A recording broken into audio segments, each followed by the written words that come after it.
जय श्री राधा कृष्ण। लाख दुखों की एक दवा वो है मेरे कृष्ण। कृष्ण ही तन है, कृष्ण ही मन है, हम सबका जीवन है सिर्फ कृष्ण। कृष्ण ही राम है, कृष्ण ही श्याम है, कृष्ण ही मेरे चारों धाम है।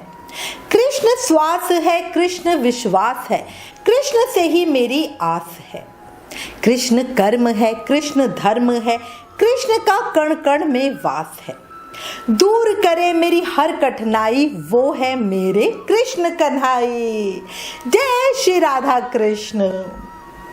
देखो, सच्ची में हमारे कान्हा बहुत प्यारे हैं। बस उन्हें प्रेम करते रहो और अपने जीवन के अंदर चमत्कार पे चमत्कार देखो। अब आज इस वीडियो में आपको एक संत का छोटा सा प्रसंग बताती हूँ और इसको सुन के आप समझ लोगे कि भगवान के भक्तों का कभी भी नाश, कभी भी उनका पतन नहीं होता। बहुत प्यारा प्रसंग है, प्रेम मन और भाव से सुनना। हुआ क्या, श्री भक्ति वेदांत वामन गोस्वामी जी महाराज एक बार कलकत्ता के पास एक गांव में श्रीमद् भागवत महापुराण कथा करने के लिए गए। जैसे ही पहले दिन की कथा शुरू हुई, वहां पंडाल में एक विशाल नाग आ गया। वो व्यास पीठ की ओर धीरे धीरे रेंगता हुआ बढ़ रहा था। सभी डर कर इधर उधर भाग रहे थे। कुछ शिष्य डंडा लेके नाग को मारने के लिए जा रहे थे। तभी श्री वामन गोस्वामी जी ने उनसे कहा कि तुम इसको मत मारो, इसको यहाँ पे आने दो।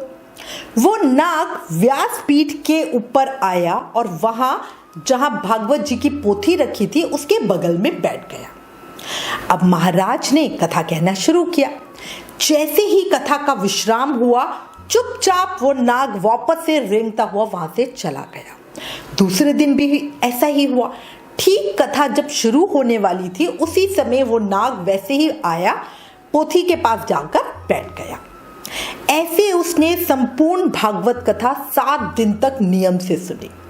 अंतिम दिन कथा के बाद एक वैष्णव पार्षद महाराज जी के सामने आए और बोले कि मैं वही नाग हूं जिसने आपसे कथा सुनी। किसी पाप के कारण मैं सर्प योनि में चला गया था, पर पूर्व जन्म में मेरे माता पिता संतों की कथा में ले जाते थे और मुझसे नाम जाप करवाते थे। मैं मन से नाम जाप नहीं करता था, सिर्फ माता पिता के कहने से जबरदस्ती करता था। पर आज मुझे समझ आया कि जो बिना मन से किया हुआ नाम जाप था, उसी के प्रभाव से मुझे श्रीमद् भागवत कथा श्रवण करने का ये सौभाग्य मिला। मैं इस योनि से मुक्त होकर अब भगवान के धाम में जा रहा हूं। देखो कितनी बड़ी बात है। श्रीमद् भगवत गीता के अध्याय 2 के श्लोक 32 में भगवान ने स्वयं कहा है, ना मैं भक्त प्रणश्यति, अर्थात मेरे भक्तों का कभी भी नाश पतन नहीं होता। अगर भक्त से कोई अपराध बन जाता है, कोई गलती हो जाती है, कोई दोष हो जाता है, तो उसके फलस्वरूप वो किसी अन्य योनि को प्राप्त हो जाए तो भी संतों के माध्यम से उसका बड़ी आसानी से उद्धार हो जाता है। जैसे भगवान ऋषभ देव के पुत्र भरत जी को अंतिम काल में हिरण का स्मरण होने से अगले जन्म में उन्हें हिरण की योनि मिली, पर उनकी पूर्व जन्म की भक्ति से उनका कल्याण भी तुरंत ही हो गया।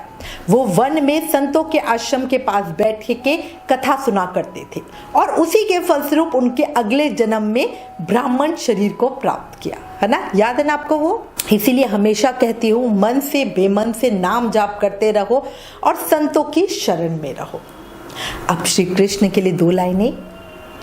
कृष्ण नाम लिखा है मेरे कण कण में, कृष्ण नाम बसा है मेरे जीवन के हर क्षण में। मैं ढूंढ रही थी कृष्ण को जग भ्रमण में, मगर मेरे कृष्ण मिले मुझे मेरे ही मन में। बोलो वृंदावन बिहारी लाल की जय, मोर मुकुट बंसी वाले की जय। अगर इस सुंदर सत्य घटना ने आपके दिल को छुआ, आंखें नम हुई, शरीर में कुछ कंपन हुआ, कृष्ण के प्रेम और याद से दिल भर आया, तो प्लीज कमेंट करके एक जयकारा जरूर लगाना। इस वीडियो को ज्यादा से ज्यादा शेयर करना। Please like share and subscribe. Thank you. जय श्री राधा कृष्ण।